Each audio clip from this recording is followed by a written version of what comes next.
Maker pen drive ಪ್ರಕರಣಕ್ಕೆ ಸಂಬಂಧಿಸಿ ದೇವರಾಜೇಗೌಡ ಅವರನ್ನ ಕೂಡಲೇ ಬಂಧಿಸಿ ಹಾಸನ ಜಿಲ್ಲೆಯಿಂದ ಗಡೀಪಾರು ಮಾಡುವಂತೆ ಮಹಿಳಾ ಧ್ವನಿ ಸಂಘದ ರಾಜ್ಯಾಧ್ಯಕ್ಷೆ ಅನ್ನಪೂರ್ಣಗೌಡ ಆಗ್ರಹಿಸಿದರು.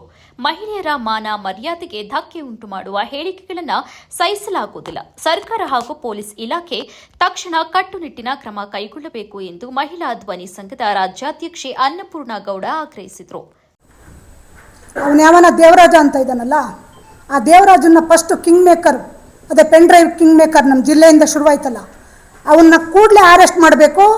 ಅವನು ಹೇಳಿಕೆಗಳನ್ನ ಕೊಡಂಗಿಲ್ಲ, ಅವನು ಬೇಲ್ ಮೇಲೆ ಇರೋಂಥವನು.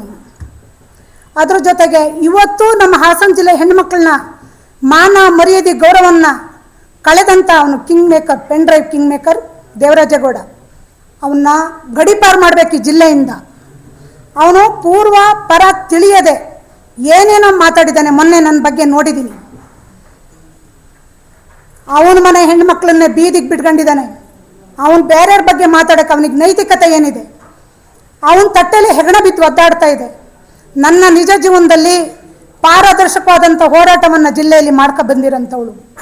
ನನ್ನ ಸಂಸಾರ, ನನ್ನ ಮಕ್ಕಳು, ನನ್ನ ಫ್ಯಾಮಿಲಿ, ನನ್ನ ನಂಬಿರೋಂಥ ಜನ, ನನ್ನ ಬೆಳೆಸಿರತಕ್ಕಂಥ ಹಾಸನ ಜಿಲ್ಲೆಯ ಜನ ಮುಂದೆ ನಿಂತಿರೋಂಥವಳು ನಾನು.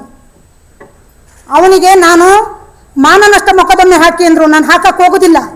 ಅವನು ಪೆನ್ ಡ್ರೈವು ಇನ್ನೊಂದು ಮತ್ತೊಂದು ಮಾಡಿ ಸಂಪಾದನೆ ಮಾಡಿದಂಥ ಹಣದಿಂದ ನಾನು ಮಾನನಷ್ಟ ಮೊಕದ್ದಮೆ ಹಾಕಿ ಕೋಟಿಗಟ್ಟಲೆ ಕೀಳಕ್ಕೆ ನಾನು ಬಂದಿಲ್ಲ. ಮಾನ ದಂಡ ನಾನು ಮಾಡ್ತೀನಿ, ಈ ಜಿಲ್ಲೆನ ನಾನು ಕಲಿಸ್ತೀನಿ ಅವನಿಗೆ ಬುದ್ಧಿನ. ನಾನಿವತ್ತು ಪತ್ರಿಕೆಯ ಮುಂದೆ ಪ್ರಾಮಾಣಿಕವಾಗಿ ಹೇಳ್ತಾ ಇದ್ದೀನಿ, ನನ್ನ ಜೀವನ ಪಾರದರ್ಶಕ ಅಂತೇಳಿ. ಇವತ್ತು ಪ್ರಪಂಚ ಜಗಜ್ಜಾಹಿರಾಯಿತು, ನೋಡಿದ್ರಿ ನೀವೇ ಅವನ ಮನೆ ಕುಟುಂಬದ ಬಗ್ಗೆ. ಅವನು ಹೇಳ್ತೀನಿ, ಅವನು ಸರಿಯಾಗಿ ಇಟ್ಕೊಳ್ಳೋಕ್ಕಾಗಲಿಲ್ಲ, ಬೇರೆಯವ್ರ ಬಗ್ಗೆ ಏನು ಮಾತಾಡ್ತಾನೆ? ಕಚಡ ಅವನು, ಬೆರ್ಕೆ ಅವನು. ನಾನು ಹೇಳ್ತೀನಿ ಬೆರ್ಕೆ ಅವನು.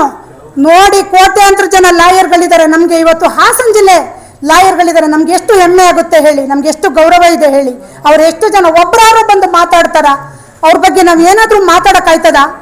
ಗಂಡಂದಿರುವಂತ ಇದ್ದಾನೆ, ಆ ನನ್ನ ಮಗ ತೋರಿಸ್ಬೇಕು ನನಗೆ. ತೋರಿಸ್ಲೇ ಇಲ್ಲ ಅಂದರೆ ಅವನ ಮನೆ ಹೆಣ್ಮಕ್ಳನ್ನ ಅವ್ರ ಹತ್ರ ಬಿಡ್ಬೇಕಾಗತ್ತ ಅವನು. ನಾನು ಪ್ರಾಮಾಣಿಕವಾಗಿ ಹೇಳ್ತಿದ್ದೀನಿ, 18 ವರ್ಷ JDS ಪಾರ್ಟಿನಲ್ಲಿ. ಪತ್ರಿಕಾಗೋಷ್ಠಿಯಲ್ಲಿ ಮಹಿಳಾ ಮುಖಂಡರಾದ ರತ್ನಮ್ಮ, ಶಶಿಕಲಾ, ಜ್ಯೋತಿ, ರೇಣುಕಾ ಸೇರಿದಂತೆ ಇತರರು ಉಪಸ್ಥಿತರಿದ್ದರು.